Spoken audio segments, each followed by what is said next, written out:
Start करते हैं आज का हमारा, फटाफट से रिवीजन करते हैं। देखिए हमारा कल का करंट अफेयर्स, अगला एशियाई गेम 2022 में कहाँ पर होगा? चीन के अंदर होगा।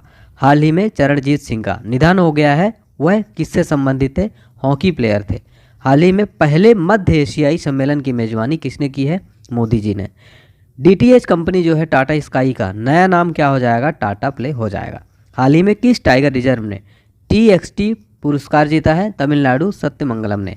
फिर अगला प्रश्न है, डेटा गोपनीयता दिवस यानी डेटा प्राइवेसी डे किस दिन मनाया जाता है? 28 जनवरी को प्रतिवर्ष मनाया जाता है दोस्तों। 28 जनवरी 2022 को किस महान स्वतंत्रता सेनानी की 157वीं जयंती है मनाई गई? लाला लाजपत राय जी की। पुरातत्व विभाग के पहले निदेशक पद्म भूषण R नागास्वामी का 23 जनवरी 2022 को निधन हो गया। किस राज्य से थे वो? तमिलनाडु से। हाल ही में गूगल ने भारतीय एयरटेल में कितने अरब डॉलर का निवेश करने की घोषणा की है? 1 अरब डॉलर का निवेश करने की घोषणा की है। देखिए बहुत इंपॉर्टेंट क्वेश्चन है दोस्तों, आप लोग वीडियो लास्ट तक नहीं देखते हैं, वीडियो को लास्ट तक देखें। पहला क्वेश्चन है, हाल ही में दुनिया की पहली 100% पेपरलेस होने वाली सरकार कौन बन गई है? पेपरलेस होने वाली 100% गवर्नमेंट बन गई है दुबई सरकार। बहुत अच्छा और वेरी इंपॉर्टेंट क्वेश्चन है। तो दोस्तों इसका डिटेल मैं आपको बता दूं, जो UAE है उसके युवराज दुबई के क्राउन प्रिंस शेख हमदान बिन मोहम्मद बिन राशिद अल मकतूम ने घोषणा की दुबई सरकार 100% पेपरलेस होने वाली दुनिया की पहली सरकार बन गई है। और इससे दोस्तों 1.3 अरब दिरहम यानी 35 करोड़ डॉलर और 1 करोड़ 40 लाख श्रम घंटों की बचत हुई है। इसमें दोस्तों आपको बता दें दुबई सरकार में सभी आंतरिक बाहरी लेन देन और प्रक्रियाएं 100% डिजिटल हैं तथा एक व्यापक डिजिटल सरकारी सेवा मंच इसका प्रबंधन करता है। फिर हमारा देखिए अगला क्वेश्चन बहुत अच्छा और इम्पोर्टेंट क्वेश्चन है, हाल ही में किस महिला क्रिकेटर को बैंक ऑफ बड़ौदा का ब्रांड एम्बेसडर जो है नियुक्त किया गया है? तो ब्रांड एम्बेसडर ये किसको बनाया गया है? शेफाली वर्मा को। बहुत प्रसिद्ध भारतीय क्रिकेटर हैं ये देखिए शेफाली वर्मा को आप फोटो में देख लीजिए। तो बैंक ऑफ बड़ौदा ने क्रिकेटर शेफाली वर्मा को अपना ब्रांड एम्बेसडर बनाया है। शेफाली ने कई रिकॉर्ड बनाए हैं दोस्तों, जिनमें से वह जब दक्षिण अफ्रीका के खिलाफ अपने पहले मैच में भारत के लिए खेलने वाली सबसे कम उम्र की महिला क्रिकेटर बनी थी। और इसके अलावा साथियों वह किसी भी ICC सूची में शीर्ष पर रहने वाली सबसे कम उम्र की भारतीय भी हैं। ये भी एक फैक्ट है, याद रखिएगा। अब यहाँ पर बैंक ऑफ बड़ौदा की बात हो रही है, यहाँ से क्वेश्चन सीधे सीधे एग्जाम में बन जाते हैं। इसकी स्थापना कब हुई थी? 1908 में हुई थी। हेडक्वार्टर एग्जाम में पूछ लेगा आपसे कहाँ पर है? बड़ौदा गुजरात में बैंक ऑफ बड़ौदा का मुख्यालय भी स्थित है। देखिए अभी कुछ इंपॉर्टेंट जो हाल ही में ब्रांड एम्बेसडर नियुक्त किए गए हैं उसकी मैं यहाँ पर आपको कुछ इंपॉर्टेंट बता रहा हूँ, ध्यानपूर्वक सुनिएगा और नोट करते चलिएगा। मोबाइल प्रीमियर लीग यानी MPL के ब्रांड एम्बेसडर कौन है? तमन्ना भाटिया एक्ट्रेस जो हैं। टाइटन चश्मा इसके ब्रांड एम्बेसडर कौन है? आयुष्मान खुराना जो हीरो हैं वो है टाइटन चश्मा के ब्रांड एम्बेसडर। JSW स्टील इसके जो ब्रांड एम्बेसडर है वो क्रिकेटर ऋषभ पंत हैं। इंपॉर्टेंट क्वेश्चन हो जाता है। फिट इंडिया अभियान के ब्रांड एम्बेसडर कौन है? शिल्पा अग्रवाल है। La Liga Spanish football league इसके ब्रांड एम्बेसडर कौन है? रोहित शर्मा है। ठीक है, तो इंपॉर्टेंट ब्रांड एम्बेसडर आपको याद रखना है। हाल ही में जो महत्वपूर्ण देखिए कुछ और रिसेंट जो ब्रांड एम्बेसडर बने हैं, तो प्लांट आधारित मीट कंपनी गुड डॉट ने Olympic gold medallist Neeraj Chopra को अपना ब्रांड एम्बेसडर बनाया भी गुड डॉट ने। बेंगलुरु स्थित फिनटेक फर्म किनारा कैपिटल ने भारतीय क्रिकेटर रविंद्र जडेजा को अपना ब्रांड एम्बेसडर बनाया है। नाओमी कावासे को यूनेस्को का सद्भावना राजदूत नियुक्त किया गया है। स्मृति मंधाना को GUVI का ब्रांड एम्बेसडर बनाया गया है साथियों। और संजय दत्त को अरुणाचल प्रदेश का ब्रांड एम्बेसडर नियुक्त किया गया है। आप लोगों की काफ़ी शिकायत रहती है कि सर आप बहुत जल्दी जल्दी बोलते हैं। आज मेरी स्पीड कैसी है आप कमेंट बॉक्स में ज़रूर बताइएगा। अगर आप चाहते हैं फीडबैक ज़रूर दीजिएगा। और महाराष्ट्र में टीकाकरण अभियान को तेज करने के लिए महाराष्ट्र सरकार ने अभिनेता सलमान खान को राज्य का वैक्सीन एम्बेसडर नियुक्त करने का फैसला किया है। बैंक ऑफ बड़ौदा के बारे में मैंने आपको बताया कि इसका मुख्यालय बड़ोदरा में है। संस्थापक याद रखिएगा सायाजी राव गायकवाड़ है। और स्थापना कब हुई थी? 20 जुलाई 1908 को बड़ोदरा में इसकी स्थापना हुई थी बैंक ऑफ बड़ौदा की। तो दूसरे क्वेश्चन से आपको इतने सारे क्वेश्चन देखने को मिले। आज का टारगेट लाइक देखिए रखते 3000 का। दोस्तों प्लीज़ पूरा करिएगा, प्लीज़ लाइक ज़रूर करेंगे। और वीडियो को आप लोग शेयर नहीं करते, प्लीज़ वीडियो को एक शेयर जरूर करें। आज जितने भी व्हाट्सएप ग्रुप है फटाफट से दोस्तों आप सपोर्ट और प्यार आपका दिखना चाहिए। अगर मैं मेहनत करता हूं तो आपका भी प्यार और सपोर्ट दिखना चाहिए। प्लीज़ वीडियो को लाइक शेयर और चैनल को सब्सक्राइब जरूर कर लें। फिर देखिए हमारा क्वेश्चन नंबर 3 है, हाल ही में द 10 ट्रिलियन ड्रीम नामक अपनी पहली पुस्तक की घोषणा किसने की है? अच्छा क्वेश्चन है, अगर आपको पता है तो बताइए। सुभाष गर्ग यहाँ पर राइट आंसर हो जाएगा, ये है सुभाष गर्ग। तो देखिए दोस्तों, भारत के जो पूर्व वित्त सचिव हैं सुभाष गर्ग ने द 10 ट्रिलियन ड्रीम नामक अपनी पहली पुस्तक की घोषणा की है। पुस्तक फरवरी 2022 के अंत तक जो है प्रकाशित होगी। आपको बता दें कि नई पुस्तक उन महत्वपूर्ण नीतिगत मुद्दों की ये पड़ताल करती है जिनका भारत आज सामना कर रहा है और 2030 के मध्य तक इसे 10 ट्रिलियन अमेरिकी डॉलर की अर्थव्यवस्था बनने के लिए सुधारों का सुझाव देता है। यह पेंगुइन रैंडम हाउस द्वारा प्रकाशित की जाती है। किसके द्वारा? पेंगुइन रैंडम हाउस इंडिया द्वारा। ठीक है, देखिए जितने भी मैं क्वेश्चन कराता हूँ सारे एग्जाम ओरिएंटेड होते हैं और बहुत इंपॉर्टेंट होते हैं। अगर आप लोगों को सारे क्वेश्चन दोस्तों एग्जाम में देखने को मिल जाएंगे, इसलिए वीडियो को अंत तक जरूर देखिएगा। फिर देखिए यहाँ पर आपको बता दें कुछ महत्वपूर्ण जो पुस्तकें भी हाल ही में लॉन्च हुई हैं। Cooking to save your life Abhijit Banerjee की बहुत महत्वपूर्ण पुस्तक है। India versus UK Syed Akbaruddin की है। लाल सलाम एक उपन्यास है, स्मृति ईरानी की है। तो सारे इंपॉर्टेंट जो बुक्स हैं ये कुछ इंपॉर्टेंट उनको ध्यान रखिएगा। ठीक है, फिर अगला है, हाल ही में भारत का सबसे बड़ा ईवी चार्जिंग स्टेशन है, इलेक्ट्रॉनिक व्हीकल चार्जिंग स्टेशन कहाँ पर खुला है? भारत का सबसे बड़ा ये खुला है, इसलिए इंपॉर्टेंट क्वेश्चन हो जाता है। कहाँ पर खुला है? गुरुग्राम के अंदर ये खुला है। ठीक है, तो ये देखिए इलेक्ट्रॉनिक ईवी चार्जिंग स्टेशन ऐसे होते हैं। ठीक है, तो 4 पहिया वाहनों के लिए दोस्तों 100 चार्जिंग पॉइंट की क्षमता वाला भारत का सबसे बड़ा इलेक्ट्रिक वाहन चार्जिंग स्टेशन गुरुग्राम में दिल्ली जयपुर राष्ट्रीय राजमार्ग पर ये खोला गया है। आपको बता दें दोस्तों कि भारत का सबसे बड़ा ईवी चार्जिंग स्टेशन पहले नवी मुंबई में स्थित था, जिसमें ईवीएस के लिए 16 एसी और 4 डीसी चार्जिंग पोर्ट थे इसमें। ठीक है, और इसमें 100 चार्जिंग पॉइंट की क्षमता वाला जो है ये वाला जो खोला गया दिल्ली जयपुर राष्ट्रीय राजमार्ग पर, ये सबसे बड़ा है। नए ईवी चार्जिंग स्टेशन को tech piloting company electrify private limited द्वारा इसको विकसित किया गया है। ठीक है, देखिए जो भारत में प्रथम से रिलेटेड कुछ इंपॉर्टेंट जो करंट अफेयर्स क्वेश्चन है दोस्तों वो ध्यान रखिएगा, क्वेश्चन एग्जाम में सीधे सीधे बनते हैं। भारत का पहला जेंडर पार्क कहाँ खुला है? कोझिकोड केरला के अंदर खुला है। भारत का पहला फायर पार्क कहाँ स्थापित हुआ है दोस्तों? भुवनेश्वर ओडिशा के अंदर स्थापित हुआ है। बिहार का पहला ग्लास ब्रिज ये कहाँ बना है? राजगीर के अंदर। विश्व का पहला मोबाइल वाटर की शुरुआत कहाँ हुई? विशाखापट्टनम में। छोटे जानवरों के लिए पहला इको ब्रिज कहाँ बना? उत्तराखंड में। भारत का पहला चंदन संग्रहालय कहाँ बना है? मैसूर कर्नाटक के अंदर स्थित है।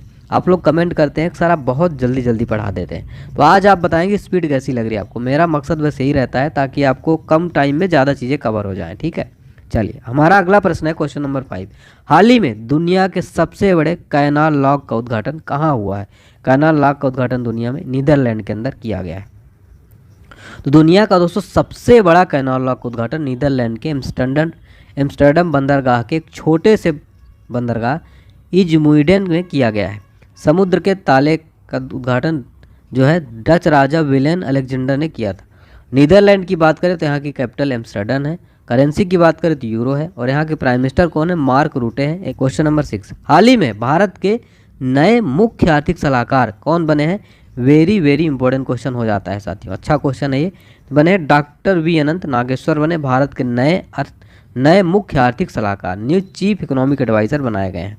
तो भारत सरकार ने दोस्तों डॉक्टर वी अनंत नागेश्वरन को नया मुख्य आर्थिक सलाहकार बनाया है।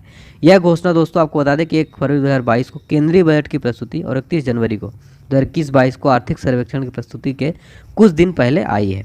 यह दोस्तों पद जो है 17 दिसंबर 2021 से खाली पड़ा था, जब केवी सुब्रमण्यम ने कार्यकाल छोड़ा था। वह प्रधानमंत्री की आर्थिक सलाहकार परिषद के पूर्व सदस्य हैं। आपको बता दें कि डॉक्टर नागेश्वरन जो एक प्रसिद्ध लेखक हैं, साहित्यकार हैं, शिक्षक हैं और आर्थिक सलाहकार हैं। भारत और विदेशों में कई बिजनेस स्कूलों और प्रबंधन संस्थानों में इन्होंने जो है पढ़ाया भी है। काफ़ी ये जो है नॉलेजेबल पर्सन है। तो ये देखिए 1985 में IIM अहमदाबाद से MBA किया है। यूनिवर्सिटी ऑफ मैसाचुसेट्स से इन्होंने फाइनेंस में डॉक्टरेट किया है। 2 साल तक PM मोदी के इकोनॉमिक एडवाइजर काउंसिल के पार्ट टाइम मेंबर भी ये रह चुके हैं। ठीक है, वेरी वेरी इंपॉर्टेंट क्वेश्चन है।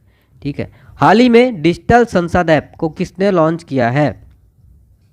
डिजिटल संसद ऐप को हाल ही में किसने लॉन्च किया है? तो लोकसभा जो अध्यक्ष हमारे ओम बिरला जी ने लॉन्च किया है। ये हैं ओम बिरला जी। लोकसभा अध्यक्ष ओम बिरला ने दोस्तों 27 जनवरी 2022 को संसद के आधिकारिक मोबाइल एप्लीकेशन डिजिटल संसद ऐप को लॉन्च किया है, ताकि नागरिकों को केंद्रीय बजट 2022 सदन की लाइव कार्यवाही तक पहुंचने की जो है अनुमति मिल सके। यह ऐप संसद और संसदीय कार्यवाही को न केवल सदस्यों के लिए बल्कि देश की जनता के लिए भी सुलभ बनाएगा। तो डिजिटल संसद ऐप को लॉन्च कर दिया गया है। तो यहाँ पर संसद की बात हो रही है। संसद से रिलेटेड एग्जाम में बहुत बार क्वेश्चन पूछे जाते हैं। तो जो रिपीटेड क्वेश्चन है, मोस्ट रिपीटेड क्वेश्चन है स्टैटिक जीके के मैं लेकर आया हूँ, ध्यान से सुनिएगा। भारतीय संसद कितने सदन होते हैं? 2 सदन होते हैं। संसद के किस सदन को प्रतिनिधि सभा कहा जाता है? तो लोकसभा कहा जाता है। संसद का लोकप्रिय सदन कौन सा होता है? लोकसभा होता है। संसद का स्थायी सदन कौन सा है? राज्यसभा है। भारतीय संसद किससे बनती है? लोकसभा, राज्यसभा और राष्ट्रपति के द्वारा बनती है। सीधे सीधे यहाँ से ऐसे क्वेश्चन स्टैटिक जीके के पूछे जाते हैं। अगला प्रश्न है हाल ही में किस राज्य को पहला वैज्ञानिक पक्षी एटलस मिला है? महत्वपूर्ण क्वेश्चन है ये। केरल में इसका सही जवाब हो जाएगा। तो देश का पहला इको टूरिज्म गांव कौन बना है? ये बना है कुवलंबी, केरला। ठीक है, केरला की बात हो रही तो केरला से रिलेटेड हम फैक्ट देख लेते हैं। उससे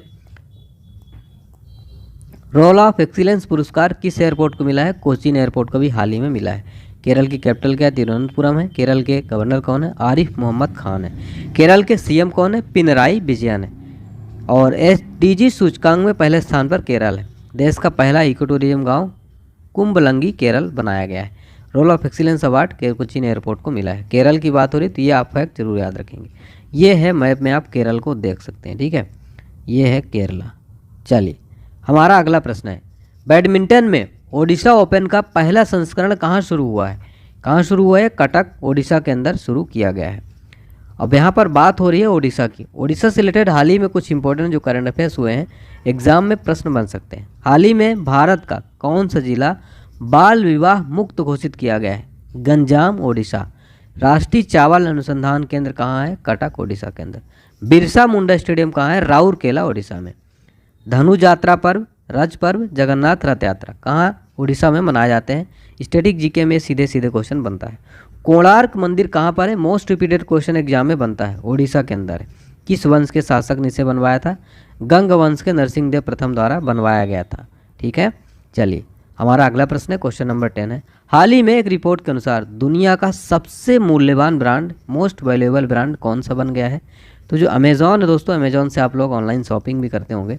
तो अमेजॉन की स्थापना कब हुई थी? 5 जुलाई 1994 को। तो अमेजॉन जो है दुनिया का सबसे वैल्यूएबल ब्रांड बनाया गया है। इसके फाउंडर जेफ बेजोस हैं, दुनिया के सबसे अमीर व्यक्ति हैं।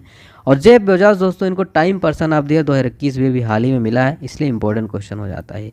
हेडक्वार्टर वाशिंगटन, यूएसए में स्थित है। जेफ बेजोस इसके चेयरमैन हैं और एंडी जेसी इसके सीईओ हैं। ठीक है, ये पॉइंट आप जरूर याद रखेंगे। अब रिवीजन कर लेते हैं। हमारा करंट अफेयर्स 2021 का पार्ट 22 है। सिप्री द्वारा जारी रिपोर्ट के अनुसार भारत के हथियार आयात में कितने % की कमी आई है? 33%। ऑस्कर के नामांकित होने वाले पहले मुस्लिम अभिनेता कौन है? रिज अहमद है। इंटरनेशनल वुमेन ऑफ करेज 2021 पुरस्कार से किसको सम्मानित किया गया? कौशल्या शंकर को। अफ्रीका के सबसे ऊंचे पर्वत किलिमंजारो पर चढ़ाई करने वाला विश्व का सबसे कम उम्र का युवा कौन बना? विराट चंद्रा। और ये जो क्वेश्चन मैं करा रहा हूँ दोस्तों लास्ट में रिवीजन, बहुत इंपॉर्टेंट है, इसको जरूर ध्यान रखिएगा। 2021 की रिपोर्ट के अनुसार भारत का वन क्षेत्र बढ़कर कितने % हो गया है? 24.56%। विश्व खुशहाली रिपोर्ट के अनुसार दुनिया का सबसे खुशहाल देश कौन बना है? फिनलैंड। भारत का 139वां स्थान है। किस देश ने इच्छा मृत्यु को वैध करने बनाने वाला कानून पारित किया? स्पेन ने।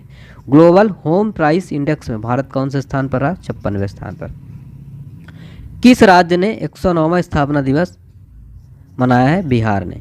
किस देश की लीजी लिया ने ऑल इंग्लैंड बैडमिंटन चैंपियनशिप जीता है? मलेशिया में। ठीक है, तो अब देख लेते हैं आज का सवाल क्या है। हाल ही में चरणजीत सिंह का निधन हो गया है, वह किससे संबंधित है? आपको बताना है फुटबॉल, हॉकी, क्रिकेट या राजनेता। 4 ऑप्शन है, कमेंट बॉक्स में जरूर बताइएगा आप लोग। और वीडियो कैसा लगा फीडबैक जरूर देंगे। आप लोग शेयर नहीं करते, वीडियो का जो है व्यूज़ बहुत कम हो गया। देखिए मुझे बहुत डिमोटिवेशन होता है। प्लीज़ सपोर्ट करिए, वीडियो को शेयर करिए, लाइक करिए, चैनल को सब्सक्राइब करिए और फीडबैक जरूर दीजिएगा। आज का करंट अफेयर्स आपको कैसा लगा है, मैं सबके कमेंट रीड करता हूँ। ठीक है साथियों, तो मिलते हैं देखिए नए वीडियो के साथ। तब तक के लिए आप अपना ध्यान रखिए, स्वस्थ रहिए, व्यस्त रहिए।